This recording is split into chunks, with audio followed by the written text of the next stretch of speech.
کہ ایک ڈاکٹر ہیں، ڈاکٹر محمد شعلان ان کا نام ہے، وہ اب بھی شام کے اندر ڈینٹسٹ ہیں، یعنی دانتوں کے وہ ڈاکٹر ہیں، لیکن اس کے ساتھ ساتھ وہ لیکچر بھی دیتے ہیں، دین پہ گفتگو بھی کرتے ہیں، بہت باعمل اور خوبصورت مسلمان ہیں۔ تو میں نے ایک دفعہ ان سے یہ بات سنی، فرمانے لگے کہ جس کلینک کے اندر میں بطور ڈینٹسٹ بیٹھتا تھا تو میری وہ ریوالونگ چیئر خراب ہو گئی جس پہ بیٹھ کے میں مریضوں کا علاج کرتا تھا، تو ہر بندہ اس چیئر کو ٹھیک نہیں کر سکتا۔ میں نے ٹیلی فون کیا اس کمپنی کو جس کمپنی سے میں نے وہ چیئر خریدی تھی کہ یہ خراب ہو گئی ہے، اس کو ٹھیک کرنے کے لیے کوئی بندہ بھیجیں، تو انہوں نے ایک بزرگ مکینک کو بھیجا جس کی عمر 70 سال تھی، جس کی داڑھی سفید تھی لیکن نور سے اس کا چہرہ چمک رہا تھا، خوبصورت چہرے والا وہ مکینک آیا،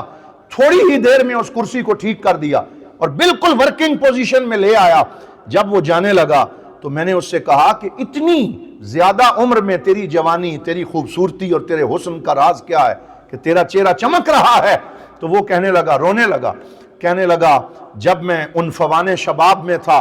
میں اپنے پاک نبی صلی اللہ علیہ وسلم پہ کثرت سے درود پڑھتا تھا اور کام کرتے ہوئے بھی کریم آقا پہ درود پڑھتا رہتا۔ ایک دن میرا بخت بیدار ہوا، میں سویا، میں نے خواب میں دیکھا کہ مدینے کے تاجدار کی زیارت نصیب ہو گئی۔ حضور میرے خواب میں تشریف لائے اور سرکار دو عالم صلی اللہ علیہ وسلم نے مجھے فرمایا، وہ کہنے لگا کہ حضور صلی اللہ علیہ وسلم نے مجھے فرمایا، یا سلیم، اس بندے کا نام سلیم تھا، کہ اے سلیم انت ستکون معی فی الجنہ، کہ اے سلیم جنت میں تو مجھ محمد کے ساتھ ہوگا، تو جنت میں میرے ساتھ ہوگا، جہز حالکا، لیکن تیاری کر کہ تو جنت میں میرے ساتھ ہوگا۔ تو میں نے روتے ہوئے خواب میں اپنے کریم آقا سے پوچھا، یا رسول اللہ میں کیا تیاری کروں، میں کیا کام کروں کہ مجھے یہ سعادت نصیب ہو جائے؟ تو حضور صلی اللہ علیہ وسلم نے فرمایا، یا بنیا ان استطعت ان تصبح وتمسی ولیس فی قلبک غش لأحد من المسلمین فافعل، کہ اے میرے بیٹے، اے سلیم، اے میرے امتی، اگر تو قیامت میں میرے ساتھ ہونا چاہتا ہے تو تیاری یہ ہے کہ صبح اور شام اس حالت میں کیا کرو کہ تمہارے دل میں کسی مسلمان کے لیے بغض اور حسد موجود نہ ہو، تمہارا دل مسلمانوں کے لیے صاف ہو، اس میں کینہ نہ ہو، اس میں غلاظت اور نجاست نہ ہو، اس میں کسی مسلمان بھائی کے بارے میں غصہ، حسد اور بغض نہ ہو۔ اپنے سینے کو صاف کرنا تیرا کام ہے اور جنت میں تجھے اپنے ساتھ رکھنا مجھ محمد کا کام۔ سرکار دو عالم نے مجھے یہ خوشخبری عطا فرمائی۔ تو سلیم کہنے لگا، اب میں یہی کام کرتا ہوں، ایک تو اپنے نبی پہ درود و سلام پڑھتا ہوں، نمازیں ادا کرتا ہوں، اور اپنا کام کرتے ہوئے بھی حضور پہ درود پڑھتا ہوں، اور سوتے جاگتے ہوئے اپنے دل کو ٹٹولتا رہتا ہوں کہ اس میں کسی کے لیے بغض، کینہ اور حسد تو نہیں ہے، میں اپنے دل کو صاف رکھتا ہوں۔ اب اس سے اگلی بات اور زیادہ حیران کن ہے کہ اس بندے نے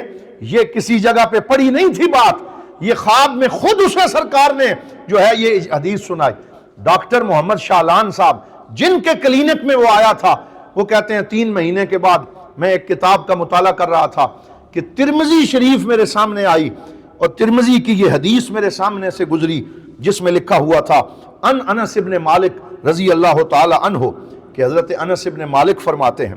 قال علی رسول اللہ، کہ رسول اللہ صلی اللہ علیہ وآلہ وسلم نے مجھے فرمایا، یا بنیا ان استطعت ان تصبح وتمسی ولیس فی قلبک غش لأحد من المسلمین فافعل، کہ اے انس ابن مالک، اگر تو صبح و شام ایسی زندگی گزار سکتا ہے کہ تیرے دل میں کسی کے لیے بغض اور کینہ نہ ہو تو تو یہ کام کر، اللہ بھی خوش ہوگا، اللہ کا رسول بھی خوش ہوگا۔ اور آگے حضور نے فرمایا، یا بنیا ان ذالک من سنتی، اے میرے بیٹے یہ میری سنت ہے، ومن احب سنتی فقد احبنی، جس نے میری سنت سے پیار کیا اس نے مجھ محمد سے پیار کیا، ومن احبنی کان معی فی الجنہ، اور جس نے میری سنت سے پیار کیا اس نے مجھ سے پیار کیا، جس نے مجھ سے پیار کیا وہ جنت میں مجھ محمد کے ساتھ ہوگا۔ یہ حدیث جب میں نے پڑھی تو میں نے اس سلیم کا نمبر ڈھونڈ کے اسے کال کی اور میں نے کہا، اے سلیم صاحب میں آپ کو یہ حدیث سنانا چاہتا ہوں، یہ میں نے ترمذی میں پڑھی ہے۔ اور جب میں نے یہ حدیث پڑھ کے سنائی تو دوسری طرف وہ رو رہا تھا، اس کی آنکھوں سے آنسو جاری تھے اور وہ قسم اٹھا کے کہہ رہا تھا کہ آپ نے ترمذی کے صفحہ میں پڑھی ہے، میں نے مصطفیٰ کریم کی زبان سے سنی ہے۔